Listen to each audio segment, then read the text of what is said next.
县政府举办反家暴的宣导，邀请民众大家联手反暴力，打造社区防护网。云林县政府和社会福利团体办理牵手反暴力、暴力零吞论家暴宣导活动。活动的举办，希望讲每一个人会当照着这个爱家庭安尼一个活动、一个行动来拒绝家庭暴力。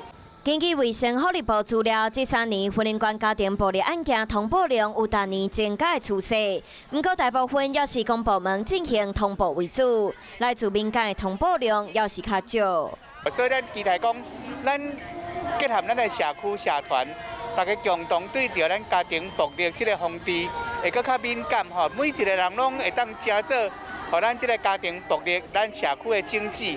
期待透过全民做伙参与，有家庭暴力防治的正确观念，大家做伙来反暴力。有事没事赶紧转开华视，还没有订阅华视的 YouTube 频道吗？赶紧按赞、订阅、开启小铃铛，我们华视 YouTube 见。